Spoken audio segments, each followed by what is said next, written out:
The podcast has put an end to life as we know it. The Seismic boys are running low on everything from food in the cupboard to social interaction. Good to see you, James and Paul. How are you? I'm good, mate. I'm good. I'm glad to see you back. We've missed you. We've not been toiling. We've been toiling with it even. We've been terrible. And the intros have been awful. So yeah, it's good to have you back, man. I'm good. How are you? Yeah, I'm good, thanks. How are you? Oh, sorry, we've done that already. I'm making up for lost time. How are you, James? Aye, I'm not bad, mate. Just getting over a bit of man flu, but just about recovered now. Are you okay, mate? Aye. Oh, I was about to say, you're not going to ask how I am. Oh, I always do. It's nice to be part of such a caring community, unlike the Springfield community and the mob in the background. As we're about to review the Simpsons movie, which is one that we've had on a kind of short list for quite a while. But before we get into that, we'll just do the kind of usual introductions. If I can remember how to do this after a brief break. See, last week when I was doing the intros, James had to do the ticker for me because I totally forgot about it. And he was just pressing the buttons and I'm reading them off like as quick as I could. I was like, I couldn't find the buttons there. So yeah, we're Seismic Cinema, sometimes Seismic Soccer at the end of the month. And you can find us on Facebook, X, Instagram, Threads, and the Paul Run TikTok. So make sure you give us a follow and interact with us there. You can also watch and or listen on YouTube, Spotify, Apple Podcasts, and all those other places. I don't know if this is relevant anymore, James. Did you buy your mic? I did not, because the ones that were recommended were not in stock in the places that are available. So I've kind of hold fire now and basically wait until they come in stock. So it's still relevant at the moment? It's still relevant at the moment, aye. Okay, so yeah, so help James buy a mic and help us buy some food for our cupboards by buying us a coffee. So we're also part of the PodPack collective. We used to have a list of all the names, but as it's ever expanding, if you just search that up on X and check out the different members, we do have a new member called Ben Push Pull Health. So make sure you check out their ramblings on fitness, nutrition, film, and life coaching. I was wondering how you're going to tackle that list. Yeah, I've decided to no longer tackle it, but yet we are part of that. This isn't a PodPack themed episode. As you can see, the Seismic logo has disappeared too because we're stuck inside a dome, stuck inside the Frappuccino. Right, guys. So before we get into talking about the movie itself, it's obviously tradition that we talk about the background related to the franchise. So I know of quite a bit about obviously Paul's background as I was kind of brought up on The Simpsons, I would say. So James, do you want to start off? What's your kind of Simpsons story? Well, I think it's one of these things. We're quite similar ages, I think. I'm a wee bit older than you guys, but certainly it would always be on the TV. Growing up, it would always be the TV like a Sunday for me. I didn't have Sky when I was younger, so it would always be on Sky One. And eventually, what happened was it transitioned to Channel 4 on the console TV. So I managed to kind of catch that as I was younger. And basically, it would just be on the TV in the background, like my dinner. It would just be. I would never I would just watch it, and I would never watch it in a particular order. It would just be random episodes. But as I got older, I thought I'm going to try and catch this in order. Obviously, at the time, I didn't realise how many seasons there actually were. I remember studying for my standard grade exams, and I went to HMV, and there are other DVD retailers out there, and I bought the first 6 seasons in DVD, and I just had that on the background as I was studying for my exams, for my hires, so standard grades and hires, aye. So, and then from there, it just kind of, because there's that many of them, I was like, I'm not going to buy every single DVD box set because it's extortion at the time. And then I just kind of gave up on it and just kind of watched it as it would be on TV, channel hopping, whatever. So I can't say I've seen every episode, even the older ones I haven't seen, but I've got a good kind of idea of the characters, and they still make me laugh and things. You know what I mean? So I quite enjoy The Simpsons, even though I've not seen I'm not the biggest Simpsons fan. Yeah, I think you've hit the nail on the head there. A couple of things. It's definitely a kind of background show. Not that the quality is not good. It's just it's a real comfort show for me. I must say. And the thing about dinner time is true. Like it was always something I would watch, and I've actually started since I watched this for the review. I've been watching season 1, which obviously the animation's a bit shoddy, but there's still a lot of classic episodes in there. So, what about you, Paul? Obviously, we've had a lot of experiences kind of together with The Simpsons growing up, but kind of what would you say your origins are? Yeah, it's probably much the same. I think when I watched it, it was like Sky One, then went to Channel 4. But I would never catch them like regular and stuff. I would most of the time. I think it was at your house because you had all the box sets and stuff. So we would just rattle through them when I had like sleepovers and that when we were younger. And like the Treehouse of Horrors and all that. That was my favourites. Yeah. And then when it went back to Sky One, and they were doing like new episodes, and it was like one a week or something. It was just, I don't know. It just got a bit boring for me as I was getting older. Like the humor just wasn't the same, and I felt like they're trying to shoehorn too many celebrities in for the sake of having them in, kind of thing. Yeah. Then I was kind of like, this isn't for me. And then I think with the Family Guy coming in and stuff like that, that kind of took over from The Simpsons because it was kind of more age relatable. But yeah, that's my Simpsons story. Yeah, like I would like not in kind of recent, like I haven't watched a lot of the new episodes, but I do like revisiting like the kind of the golden age of the Simpsons and the movie as well. But obviously I can't remember what I got up to. Maybe it was between like 15 and 20 the seasons. So I've got quite a lot of them, but obviously it's all on Disney Plus now. But also something we didn't mention was the 2 classic video games, Simpsons Road Rage, the kind of taxi game, and Simpsons Hit and Run as well, which spent hours. I remember I got to the last episode of Simpsons Hit and Run, and then my memory card like I lost my saved data. I've actually still got the games. I rebought Hit and Run because I lost it, and I've got Road Rage as well. So it's always been a big part of my life. Like my mum used to always laugh at me when we were younger because I would just know random words, and she'd be like, "Oh, where did you pick that up?" And I was like, "Oh, I got it from The Simpsons." So to me, it was like an extra parent. Like I think I learned a lot about life and just different things from the Simpsons as well. So it's always been a big part of my life. I would say from probably like age 5 or something. I was probably quite young when I first got into it. You know, and due to your dedication, you named the character after you. I know. Well, Colin is an Irish name by origin. Right, so that's our background. I just wanted to share a couple of tweets because I feel like when we leave these to the end, we always forget about them. So I thought I would just share a couple from the start.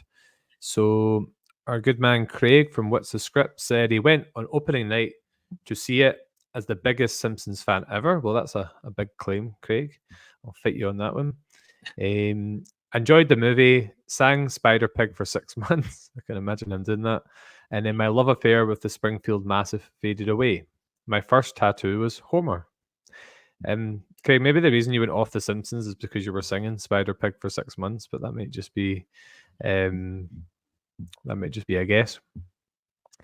Diabolical, Evil Schemes Done Better. They reviewed it back in their season 2, so go check that out. But finish this first and then check that out. They also said Bart's Junk, one of the funniest sequences ever animated.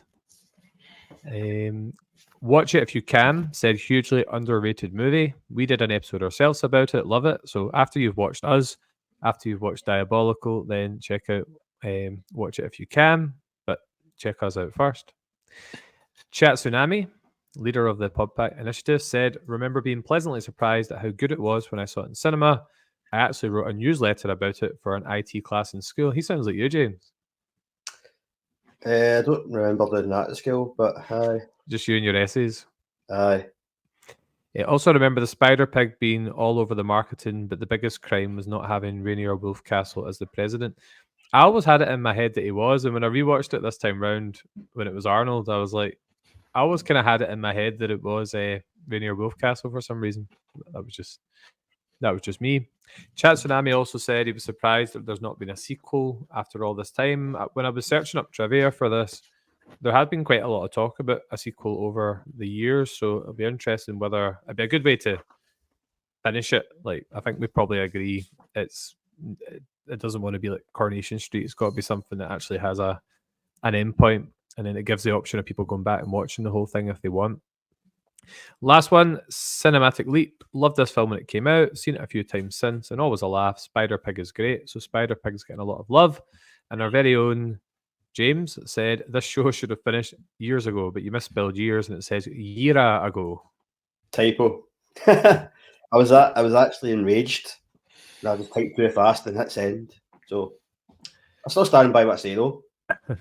So that's the kind of the Twitter comments. Just a wee bit of background on the film before we get into the review. It was directed by David Silverman, and it stars the usual voice actors: Dan Castellaneta, if that's how we pronounce it, Julie Carver, Nancy Cartwright, Yardley Smith, and Hank Azaria, and amongst others, but I didn't want to name them all, so sorry to those that I missed out. I'm still to this day like, do you remember when you found out that Bart was voiced by a female, or did you like, or did you know that quite early on? It always kind of amazed me. I think I found out. I think they did like or was it like a behind the scenes thing with this guy? I can't remember who it was. This guy with like glasses and a beard, and he would get him to do all different voices. And that it was like a behind the cast or something. I can't remember what it's called. I think he does quite a lot of things, and I was just like, no way, that's weird, that's bizarre. See, in this movie as well, you know, like Colin, Irish boy, whoever voices him also voices the big boobed Eskimo lady. It's there's some talent in the cast, like the amount of characters that they play are amazing. Anyway, the music was done by Hans Zimmer. It was released in 2007, and I remember I saw this for the first time in Blackpool. Me and Paul's pal Chris, he came down with my mum and dad and me for a wee trip to Blackpool, and we went to see the Simpsons movie in Blackpool, which was cool. The budget was 75 million, and the box office was 536 million, which is obviously a resounding success. Yep, 100%. Yeah, yep. Right, into the review then. So, yeah. So, who wants to go first? Then we'll go with Paul. Paul, you got any? You got any initial thoughts on the Simpsons movie? Just kind of overall. I don't know. See this time watching around, I didn't really enjoy it that much. I know that's really. Don't hurt me. Don't hurt me. Don't hurt me. I didn't actually enjoy it as much as I thought I would. I think a lot of the laughs just kind of fell flat for me because, I don't know, maybe it's just because I'm a wee bit desensitized by like Family Guy and stuff like that, where the jokes are quite close to the bone and quite controversial, where this is quite safe. There's a few bits where I did have a wee chuckle at because I've forgotten about it, but I did think it, like I said, I did feel a wee bit flat. The bit towards the end, with like Alaska and like the Indian Eskimo women, I felt I always seem to switch off at that bit. I just kind of get a bit bored in that wee segment. And I don't know, it's a weird one. The only bit that I was a bit worried about was like seeing like Bart's junk gets seen through the hedge, and I was watching it in my living room, and my living room currently has no blind because the dogs ripped it. So like my window's on ground level, and I was watching The Simpsons, and this bit was coming up, and I was like, please God, nobody walk past the window while this is happening, because it would just look so weird. I'm sure people have seen weirder things through your window. Maybe. So yeah, I don't know. I enjoyed it the first time I watched it. I remember that because like it was just a continuation of the TV series, and the characters were really good. I just felt like this time around when I was watching it, kind of a more critical eye, I just wasn't enjoying it as much. It just seemed like things that were kind of shoehorned in, like your character Colin for some reason. Like, is he ever in the cartoons ever again? I don't know if he's not in it. That's the first time you see him, but I don't know if he's in it thereafter. Yeah, it just I'm felt sure. like it was kind of weird. I don't know, a weird addition. But yeah, I don't know. I'll maybe change my mind once you guys talk about it, possibly. But I wasn't too enamored by it. Well, way to bring the mood down. No, I was actually going to bring on a prop as a pitchfork and a torch, but I couldn't find any. I agree with you in some aspects. I don't particularly like the Alaska sequence, although it's important thematically for like the conclusion of the film and the relationships. But I still do find the film hilarious. Like, there's so many quotes I've written down, which I'm going to share every single one with you at some point. So I did enjoy it. I don't know if like an environmental topic was the best kind of theme for a Simpsons movie, but I guess with Homer's recklessness and Lisa's morals, it was maybe a good shot. I don't know. I was quite surprised that this was the topic they chose. Didn't really like the Alaska bit, but I liked a lot of the relationship stuff between the characters, and I thought there's a lot of memorable quotes and a lot of memorable moments for me. So I'm with you in some respects, but on the whole, I still enjoy it quite a lot. What about Billy Joe? Aye. I remember going to see us in the pictures, and I enjoyed it. I thought it was funny. It was good. There was some good sequences in there, some funny dialogue. That rewatching it now was only the second time that I'd seen it. Really? I'd seen ever since it came back out in DVD or whatever. I've not seen it since, so I didn't laugh as much. And I think that's kind of going to what Paul was saying, was that as we've grown up, our humour's changed a little bit. And I think as, Family Guy came out, American Dad and all that sort of stuff, our humour was more kind of honed in towards that. Not say I didn't like it. I actually still enjoyed it. Like I say, I forgot stuff and I still laughed at a few things. I still chuckled.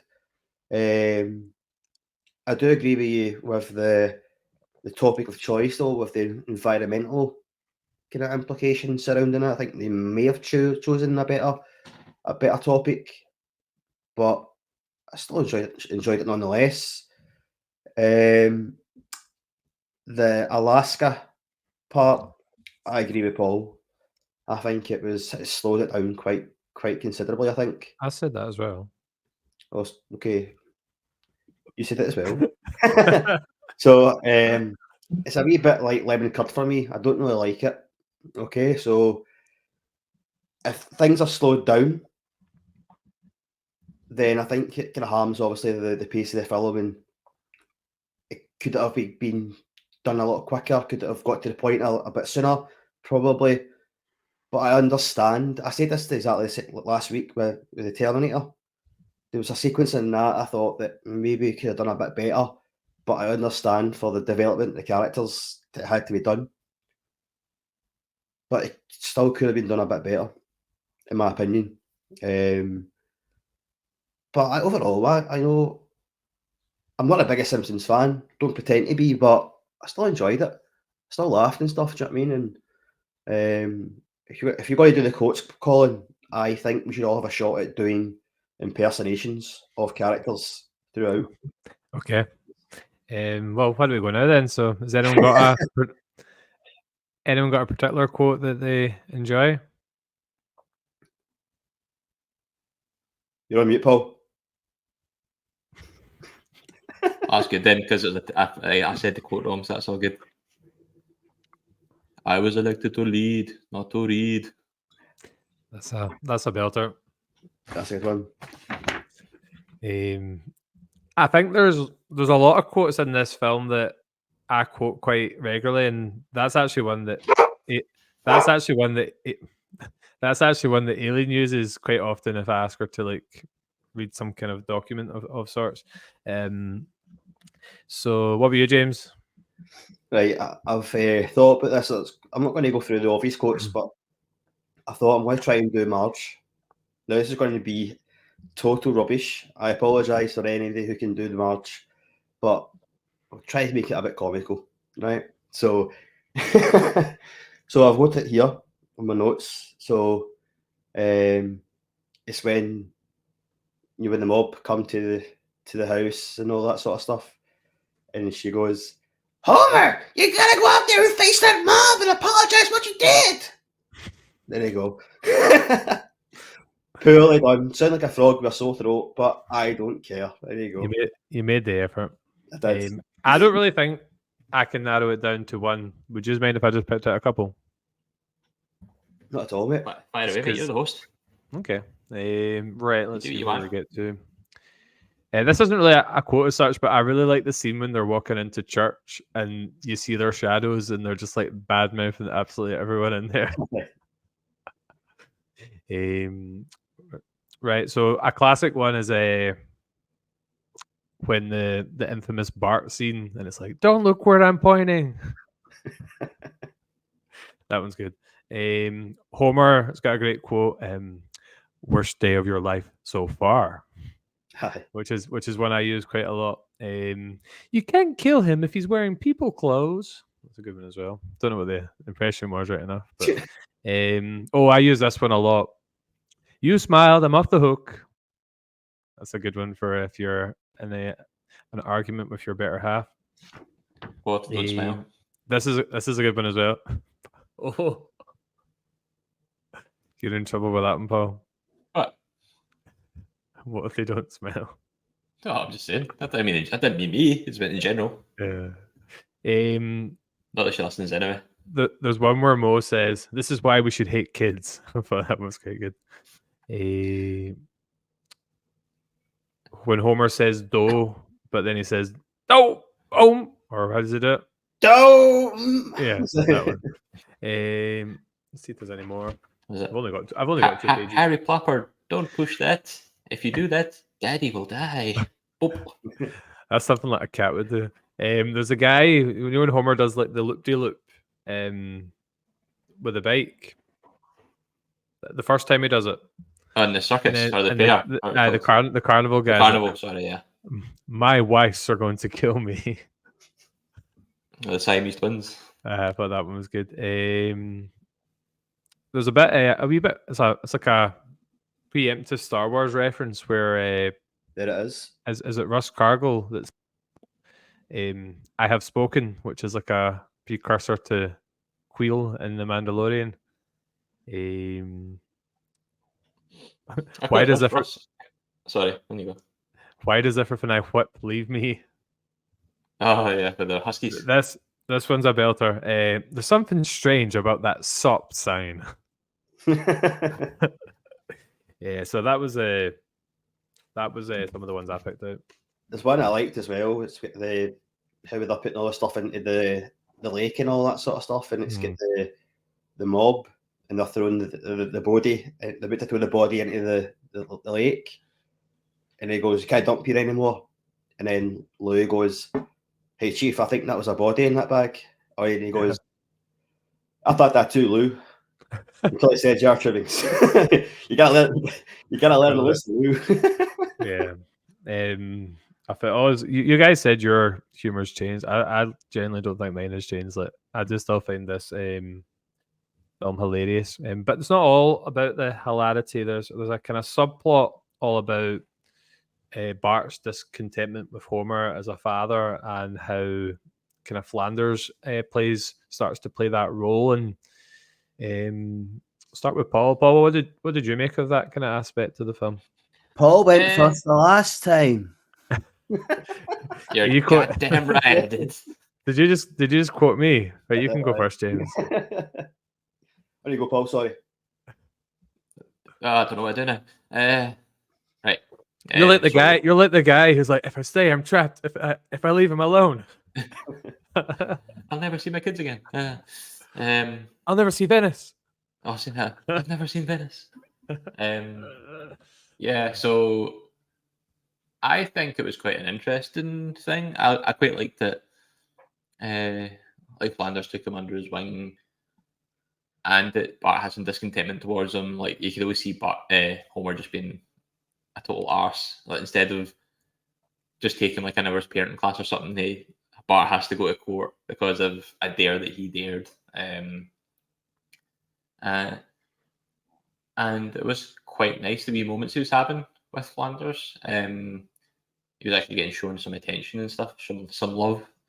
And it was quite funny seeing Bart, like, when they did something wrong, he was automatically like strangling himself. Mhm. And he's like, what are That you doing that was for? that was quite tragic, wasn't it? His reaction. Yeah. Yeah. And then, like, when he's like drinking and stuff in Alaska, I was like, this is really weird. Like, what age is he meant to be in this? Like 10 or something? Forever 10. Then, but then I don't know. Like, I feel like in this movie, there's quite a lot of things they build up, and then they just kind of like throw it away at the end. So they built up this big thing with Flanders and Homer. Basically, like Flanders is basically his dad, and then just because Homer's like, "Oh, here, do you want to jump on this bike? We'll throw a bomb at the window." He's like, "Okay," and then that whole plot of like Flanders and Homer is just thrown by the wayside, just because it's the thing to save the day. But it's like it builds up through the whole movie, and then it's just kind of thrown away for like a statement. Homer doesn't actually do much to redeem himself, if you know what I mean. He gets off the hook quite lightly, and then I think as well, like that kind of throws in with like Homer's being so selfish all the time. And then the only reason he thinks to do the right thing is because some tree branches slap him about in a dream. Hmm. And then he suddenly has this epiphany like, oh, I don't care about myself anymore. And it's like, how did that come to be? It's pretty out of nowhere. Like it didn't feel like it was a gradual build up in it. It just felt like he was being an arse, and then some tree slapped him about and dismembered him. And then it's like, oh, I've learnt my lesson. I'm going to be good. And it's like, really? Is that you built all that up to switch it about that way? Anyway, I'm being a wee bit Debbie Downer here, so one of you can take over. Well, James is up. Well, I quite enjoyed the subplot between Flanders and Bart. I think, throughout the whole show, Flanders seems as a character that's ridiculed quite a lot because of his beliefs, and we have, on the outside looking in, we know how caring he is as a parent. And then in the film, Bart's starting to realise that, his dad, Homer, is selfish, and he gets that kind of love that he's been missing through Flanders. I quite enjoyed the moment where he made him the hot chocolate, passed it in the window, and Bart was like, "No, I don't want it." But that was an act of kindness that he's never really seen before, possibly. And he took it and he ran away as if like he was ashamed to take it. But it was like a cat taking something that it shouldn't be taking or something. Aye. Takes it and scurries away. Exactly. In the moment when they went fishing, that scene you're talking about where he does something wrong, and he's automatically, trying to take away the hands for getting strangled, because that's his learned behaviour, because that's what happens in his house and in that relationship between him and Homer. Yeah. I get what you're saying, Paul, about it kind of comes to nothing, doesn't it? Because Bart's kind of seeing this is the way that a father should be, and all the rest of it, but there's no kind of real redemption of Homer kind of making up for his past mistakes or whatever you want to call it, and it does just tend to kind of wither out, doesn't it? So, But it is a Simpsons thing where, with the exception of spoilers, when Maud Flanders dies, there doesn't tend to be a lot of permanent changes. Like people die or get run over or X, Y, and Z. Homer kind of had to go back to being Bart's father figure at the end for the show's continuity. Like, Of course, they were never going to start the next episode with Bart living with Flanders, so I suppose you had to get back somehow. No, I know that. Yeah. But they could have done it better. I think we're saying is like it just felt like really rushed that they built this thing up through like an hour and 20 minutes, and then he gets redeemed because he's like, I know I've not been good, but yeah, let's go throw this bomb out the dome. It did lead to a great bit where Flanders' mask slipped a bit when it's like Roddertaw's like, I wish Homer was my father, and he's like, and I wish you didn't have the devil's curly hair. his halo slipped a wee bit there. Paul, there's a kind of continuity bit. I know you like your kind of continuity bits. Something it was actually Jordan that pointed out when we were watching it. Bart's treehouse is like miles away from Flanders' house in one scene, and then in the next scene it's like right beside the window. Did you notice that? I didn't notice it, but when you were saying that, I was kind of like, oh yeah, because it's like beside when this movie's quite dark in some places as well. Like when the mob's coming for them and they have all the wee misses. That's also a continuity error because I think when they put the nooses up, I think the bullies put a wee dummy on it. And then there's one for Maggie as well. That's what I mean. They put a dummy on it, and then the next scene you see them climbing the tree or something, and the dummy's not there, and the bullies aren't there. So there you go. There's another one for you.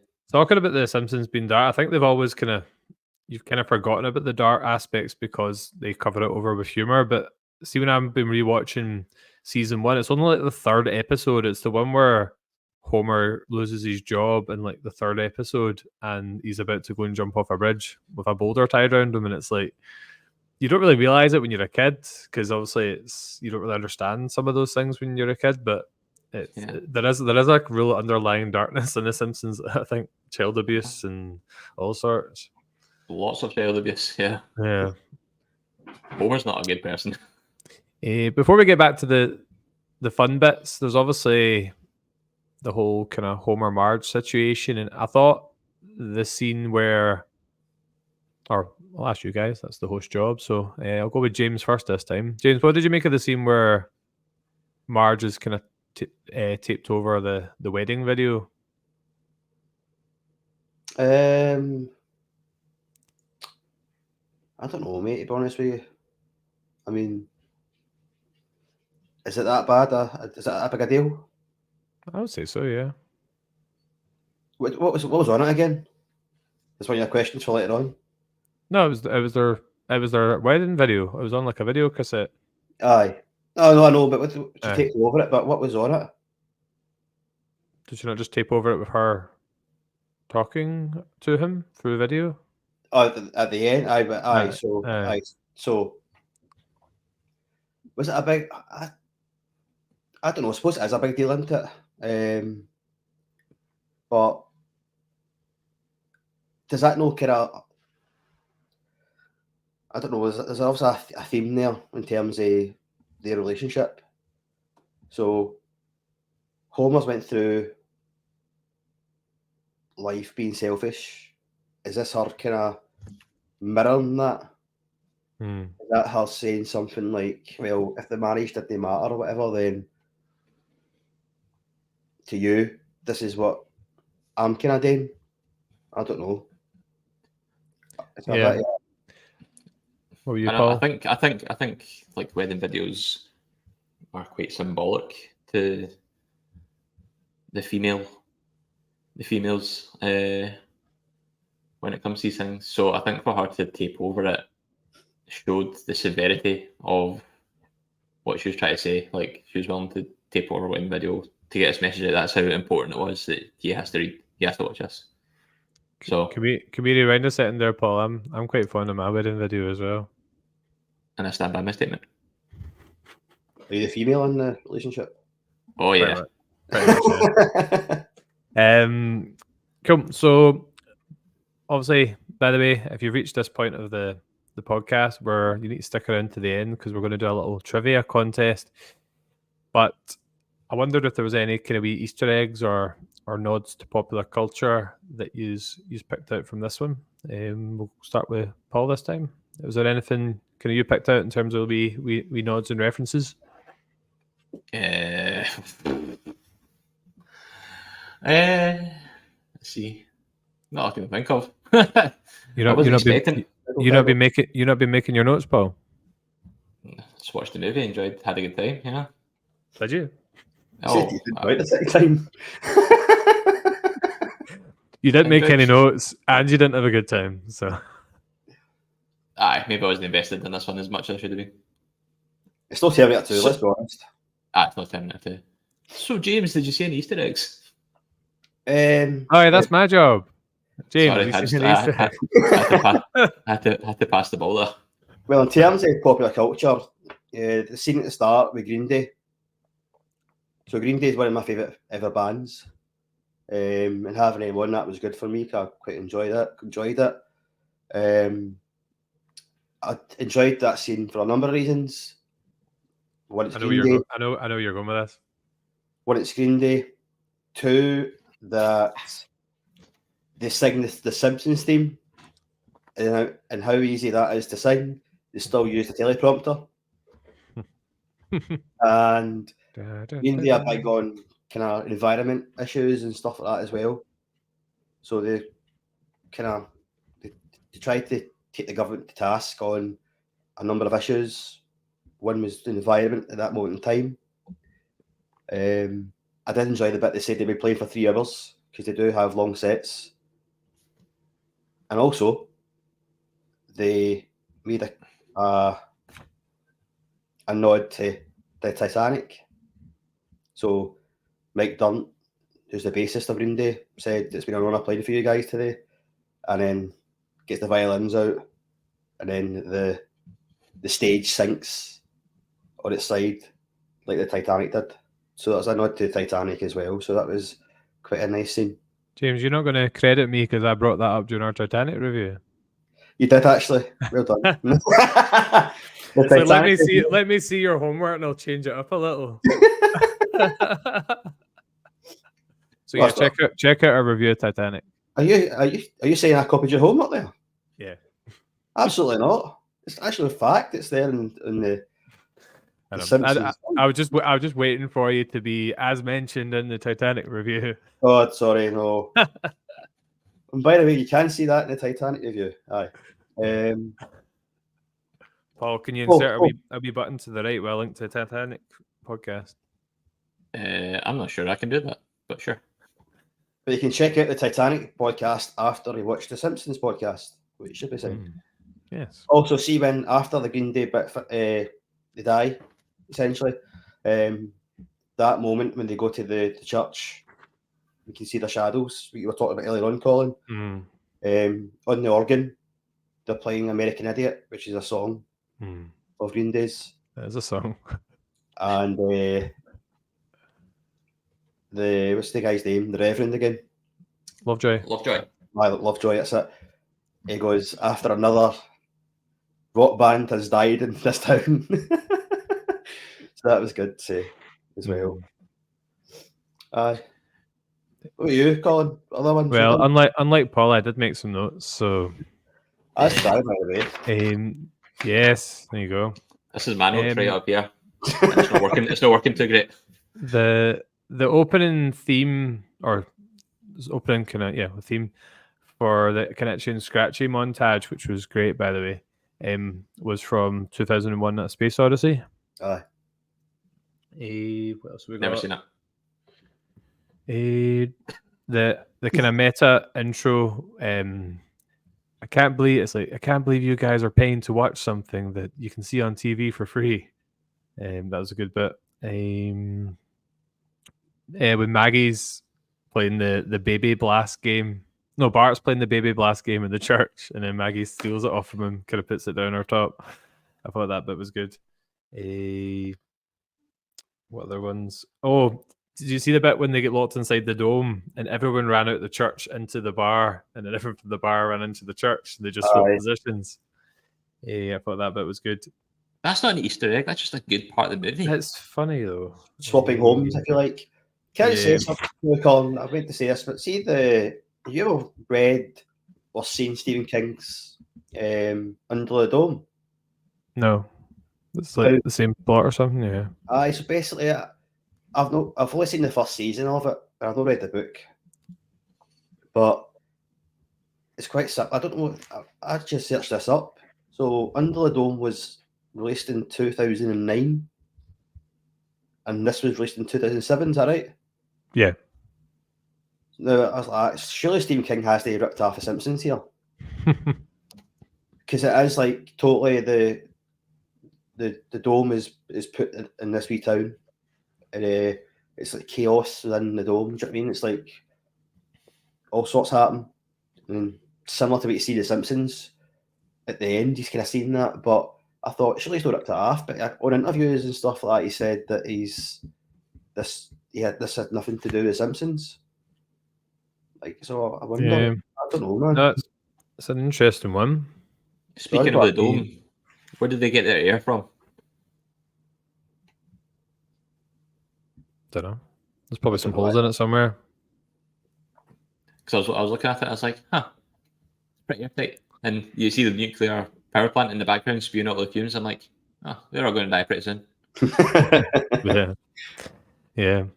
A couple other things I picked out was I really like this bit, the kind of when Bart draws on the wanted poster, then people who look exactly the same come out. It's actually something that came up in one of the first few episodes of season 1 when I was rewatching it.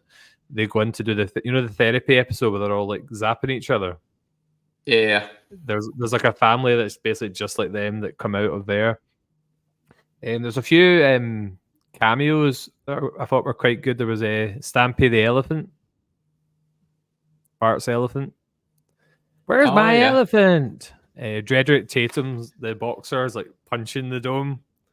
Mike Tyson of the world. And Springfield Gorge also makes a wee cameo as well. Oh. There's Tom Hanks is in here as well. So yeah, that was just. Yep, because the government had to borrow his credibility. Couple more. There was like 12. Was it? Like 12,000 odd stores in America in the lead up to this film rebranded themselves as the Quickie Mart, and they were selling like Buzz Cola and like squishies and different things like that as a promotional gag. Second last one, this one's quite cool. There's a city in Alaska called Homer, which is a good time to change the background.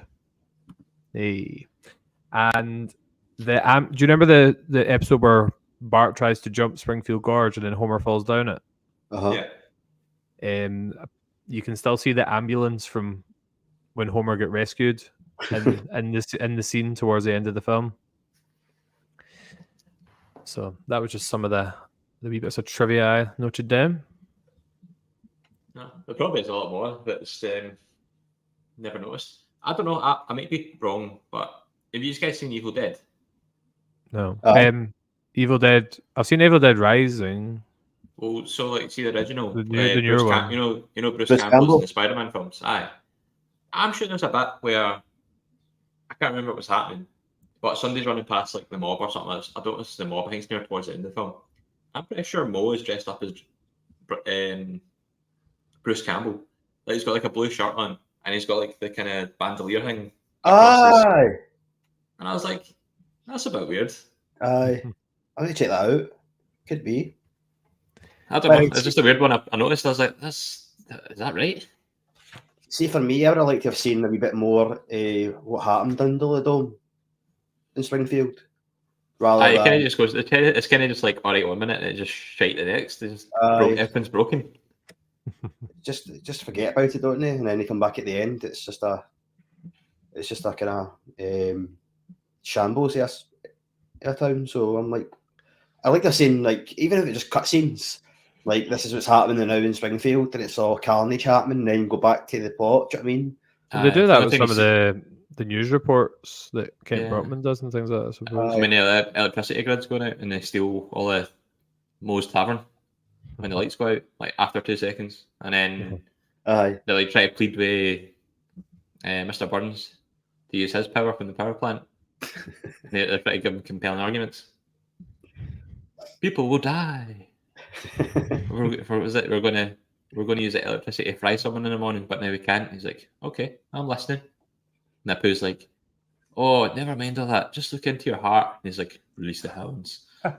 Do you not think Mr. Burns is like a top tier Simpsons character? Like, I think he's up there. Like Sideshow Bob. Sideshow Bob episodes, by the way, are. Aye. Always had a favorite episode of The Simpsons. That's a quite interesting wee quick discussion. Mine's always been Cape Fear, the one where Sideshow Bob trails them to the boat. Do you have a single favorite film? Sorry. Do you have like a standout Simpsons episode that's like always been a favorite? I quite like the one with Hank Scorpio because it's like very James Bond. Mm-hmm. You only moved. That was one of my favourites. Oh, I can't remember what it's called. It's been in years right enough. I think Hank Scorpio was meant to be billed as like the main villain for this movie, and then they didn't because he was like too pally with Homer, and they thought it'd be a bit weird trying to make him the villain when he's actually not that evil. Mm-hmm. Any standouts for you, James? Like I say, I could be remember episodes as such, but I do like the Halloween episodes, like kind of the Treehouse of Horrors. It's like it's like anthologies, isn't it? So the one with the shining. Aye. That's odd. The blood usually gets off at the second floor. Oh, we reviewed that. Check it out. After Titanic. Very first film review it was back in the day. Just before we do the trivia showdown, there was a couple of when we talked about when I was talking about Cape Fear, there's a kind of nod to that episode where Lisa's going around chapping doors and then the houseboat just goes away, which is when they arrive in the Cape Fear episode, Homer's like, if you don't like your neighbors, you can just take off and go somewhere else, and just all the boats just go at the one time. There was a really funny bit of humor in that scene, you know, when like they're all just shutting their doors and stuff, and when Lisa starts talking to Colin, you just see a woman in the back, the wee old lady in the background, just shut her blinds. It's just like out of shot, but it was a good wee bit of humor in there. So anyway, onto the trivia showdown. You get 5 questions each. Whoever gets the most right wins. There's a tiebreaker question in case of a draw. No draw. Right, Paul, you're up first. So is this about the movie? Aye, it's about the movie. It's about the movie, yeah. Is it multiple choice? No. All right. Oh, no. Paul's up first. Question number 1. Who owns the company that made the dome? Ross Cargill. Correct. As soon as I saw your screen name, I was like, oh, if he's going to get at least one of these questions right. So yes. This is like a penalty shootout. Paul's one up. Yeah. I really like Ross Cargill. I think it's pretty funny. So he's giving out the options to President Schwarzenegger. He's like, what about this one? No. What about this one? No. Right, double it. No, 3. You already said 3. No. Yeah. James. Okay. What was Bart writing on the board? Do you know the classic when Bart's writing lines? What was he writing on the board at the start of the film? If you get it quite close, I'll give you it. Is it something like I will not illegally download this film or something like Correct. That? Yes. Son of a bitch. 1-1. That's a wee panenka down the middle there. I was thinking, is it I will not pirate this movie or something? I can't remember. It was I'll not illegally download this movie, but that was well done, James. That was a tricky question. Question 2 for Paul. How do they test that the wall to stop people dumping in the lake is working? They get Cletus with a dead possum or something to try and get to the lake, and he just can't. Correct. Okay, 2-1 to Paul. Paul put that a wee blasty in the top right-hand corner. Yes. Right, number 2 for James. What title does Mo give himself in the film? Do you know? Do you remember what I'm talking about? Is it at the end, isn't it? It's kind of probably nearer the end. So he bestows upon himself like a kind of title within the town. Is it the Emperor? No. Yes, it's the Emperor of Springfield. Yes. So James hit the inside of the post. Kind of scrambled in. I'm glad you got that question because I had no idea what you're talking about there. It's a bit you're talking about at the end. He calls himself the Emperor of Springfield. I must have missed it. I must have Yeah. switched off at that bit. Right, Paul, number 3. That one there. Right, this is a good one, Paul. Oh no. So, what does Russ Cargill say that the Springfieldians are trapped like? Because he says raps can't be trapped this easily, and he says they're trapped like something else. Like a carrot, like carrots. So Paul has just put one right down the middle, and the keeper dive to the left. It is 3-2. You guys are doing well with us. These aren't particularly easy questions, I wouldn't say. So you're doing well. James is sweating over there. Honestly, we're so pro. Right, number 3. What does Bart drink when he's drinking alcohol at the motel? It's no whiskey. Okay, so James has just sent the keeper the wrong way. Nice and easy. 3-3. Are you running out of penalty analogies You here? want to say he's troubled? You want to say he's troubled? Well, it depends how comfortable you are with your answer will determine what I say in terms of the penalty analogy. To be fair, that question is a piece of piss. Come on. Yeah. Right. Come on. Paul. My first question. Number 4. Paul, what Green Day song is playing in the church at the funeral of the band? I know it just happened to go to Paul. I don't know why. So the organist is playing it. Let's see. Is it the Boulevard of Broken Dreams? Or He's going to be so annoyed at you. You get this wrong, by the way. It's American, isn't it? Is that your final answer? Yes. Okay. Paul has done that wee annoying name or stop and then put it past the keeper. I mean, for that one, I don't think the keeper is even in the goals, to be honest. That's the question that's going to do me, isn't it? That's the question. I think I'm doing quite well with this whole penalty thing, by the way. to keep it going this long. Right, number 4 for James. What does Maggie say? It's like the last word of the film during the closing credits or the end of the film. Oh, I think I must have turned it off at this point. It's one word. Oh no. This is when the centre backs came up to take the penalty.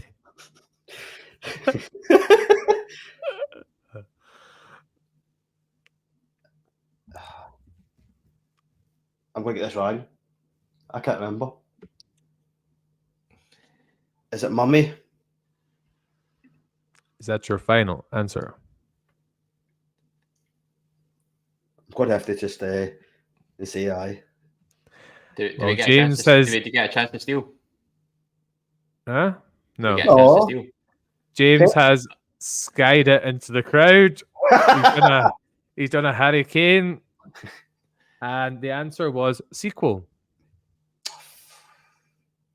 That was hard, to be fair. I didn't know that. I was going to say steal. I had no idea. I was looking. Right, Paul. I was just putting pressure on. Paul, this is for the win. But James can still answer his question. But this is for the win. If you get this, you win. You win the first Seismic Cinema penalty shootout trophy. This could become a regular thing, by the way. I quite like the questions. Number 5. When they're easy. What is the title? So when Lisa's given a presentation to the town about the environmental concerns, what is the title of her seminar, like her speech? What the fuck kind of question is that? Oh.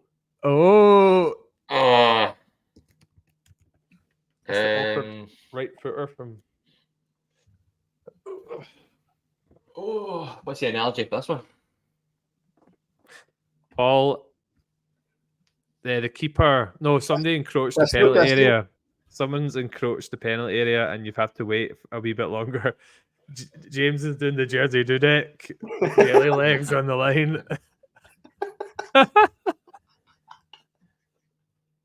Oh, you know what? I might be pulling this totally at my arsehole, but is it like an annoying truth or something like that?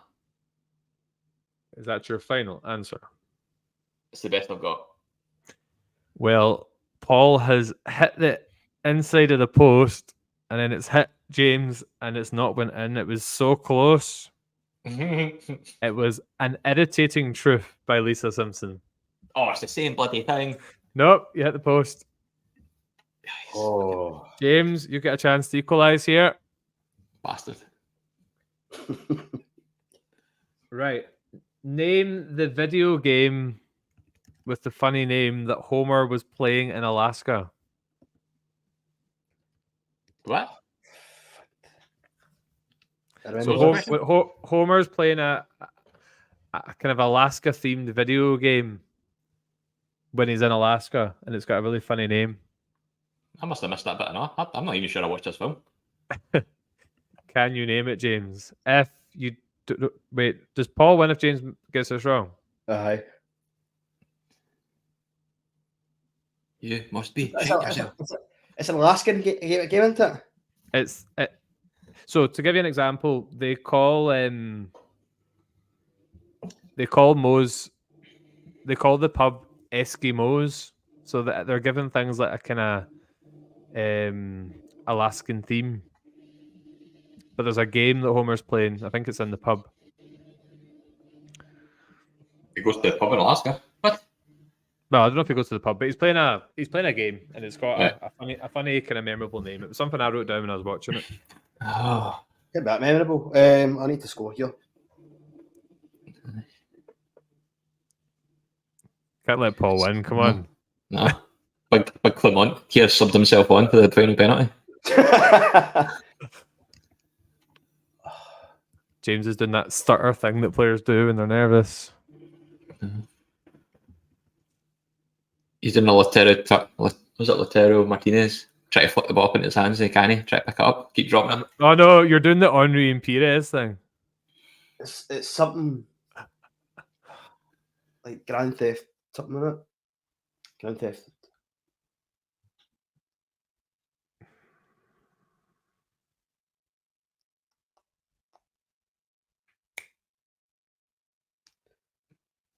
Grand Theft Walrus. He scores! Yes!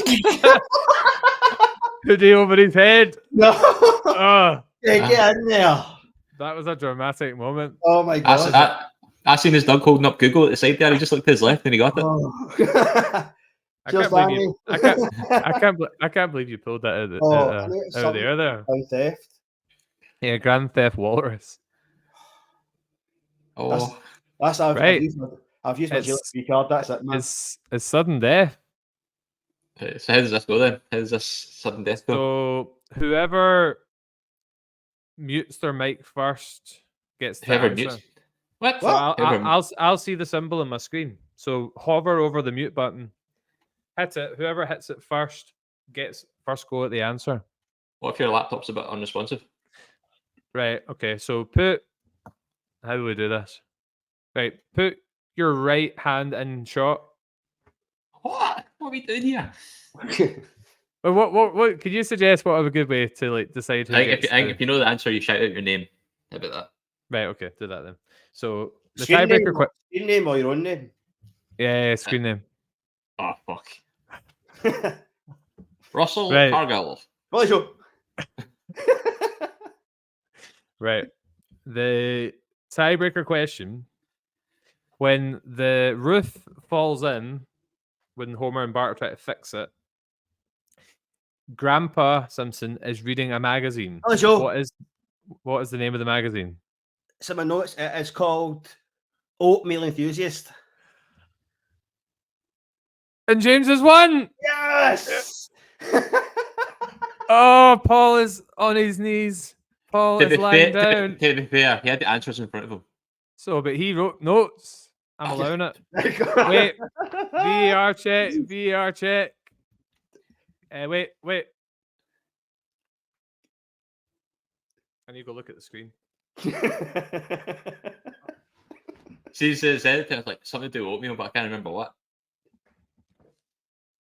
James is on my right. James wins. Yes. Oh, Paul, how'd you I'm feel? glad I took notes of this. Just want to say the whole segment was utter pish, and I disagree. I generally think we should do something like that at the end of each I review. enjoyed it. I'm just saying. Is that because you won? I feel robbed. I feel robbed. James showed great character there to combat though. He was dead and buried. Mate, you choked when you couldn't get the Lisa's Inconvenient Truth thing, whatever it was called. Irritating Truth by Lisa That's close Simpson. enough, man. Aye, but in football it's all about tight margins. So like, if you hit like the inside of the post, I want a VAR check on the. I want a VAR check on the Emperor because you never said the Emperor or what. You just said the Emperor. Could be the Emperor anything. The Emperor of the Leftorium. Nah, anyway, I'm just clutching at straws. But you're gonna end up with GG James. Paul, you're gonna end up with a fine here, by the way, if you keep questioning me. He's going to be suspended for the next podcast. Blue card. I'm about to give myself a stroke from fucking being fuming. You're gonna have to edit all these bad words, by the way. Right. Anyway, that was fun. Hopefully, Paul enjoyed that despite what he's saying. Right.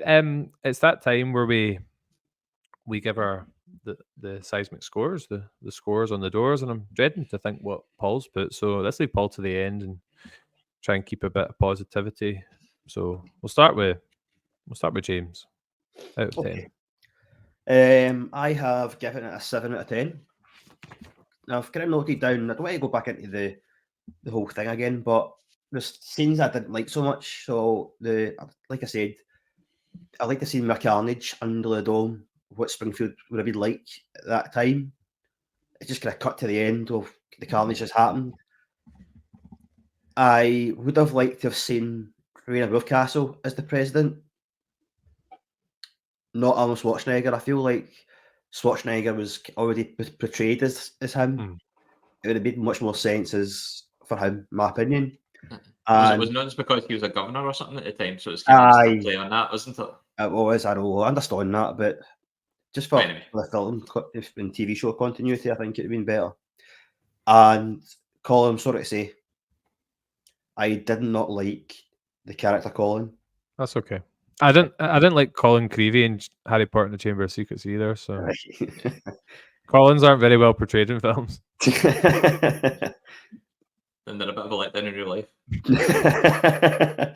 So I just thought his character was a wee bit kind of pointless, and what Paul said at the start, he was kind of shoehorned in. So for those 3 points, I'd give it a 7 out of 10, mate. Okay, I'm quite close. I give it an 8. And the Alaska portion is the bit that kind of always kind of ruins it for me. Also that. And I've just got a wee nagging thing about the environmental plot and whether they maybe could have had, like, I like the kind of trapped in the dome aspect, I suppose, but I didn't know if maybe the environment, kind of climate change, was like the best theme for a Simpsons movie. And yeah, that's it really. I do enjoy the humor. There's quite a lot of kind of heartfelt moments as well. And it was worth having this movie just for Paul's reaction to losing that quiz. Look at Rachel. It's just not very good. It's not been a good couple of days for me, right? Scotland got me 4-0 last night, and then I could get cheated at the quiz. Nah. Well, there might be redemption. You need to speak to Gary and see if there's going to be a quiz portion of although there's 7 of us on, so I don't know how that would work. Maybe we just save them for the movie reviews, if that's something you want to do. So yeah, I've gone for 8. But I can see the value in 7. I think it's round about that kind of 7 mark for me. We're coming for, mate. I need to just, and something I read recently is you should treat every podcast episode like everyone's a first-time listener. So we only rank these films on that film's own merits. Like, we're not comparing The Simpsons to films we're doing in the future, like some Pulp Fiction, Back to the Future. It's just what's the rating of this Simpsons movie. Every movie's on its kind of own merits. And then now Paul. Oh, thank you for that. So I'm probably just gonna get a 6. I think like it is okay. Like I think the animation's good. It's funny in places. It's just I thought like you were saying, like it's it is very family friendly, except for the wee kids PP section.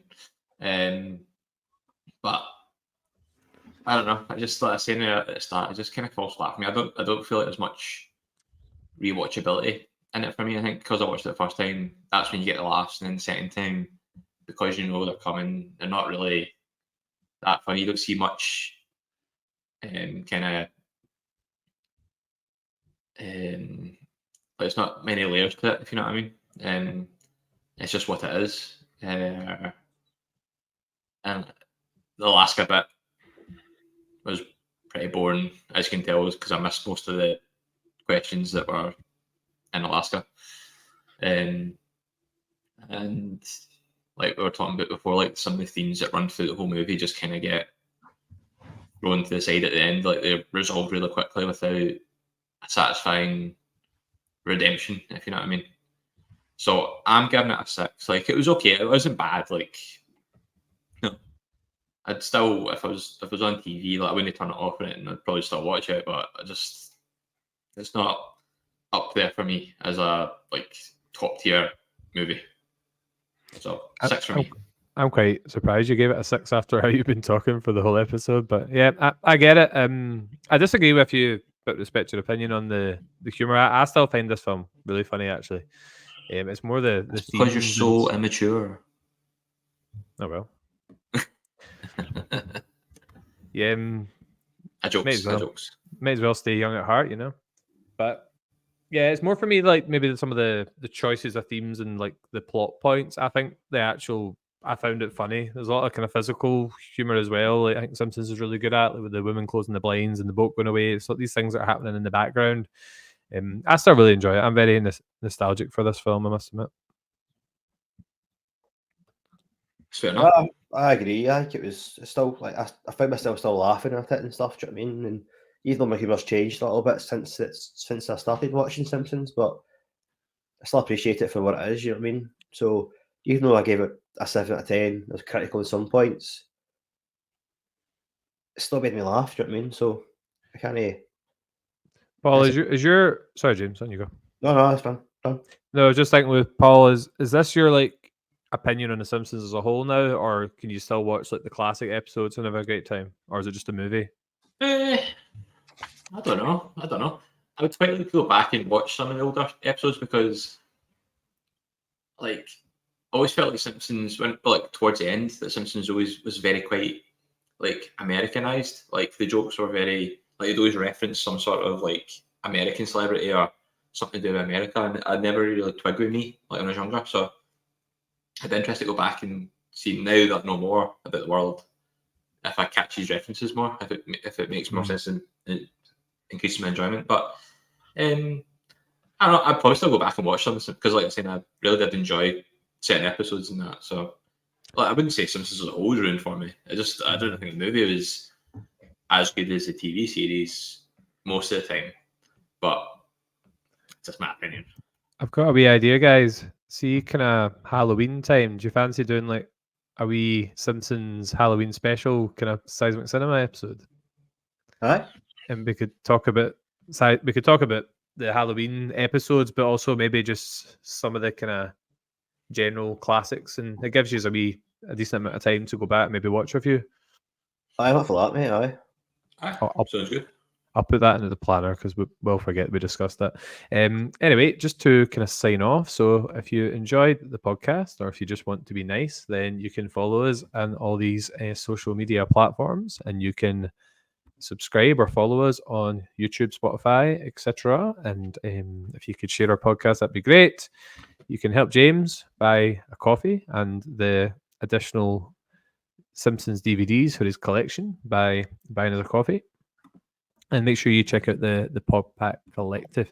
And just a wee reminder of what we've done recently. We kind of forgot what we've done recently. So you guys did Terminator 2.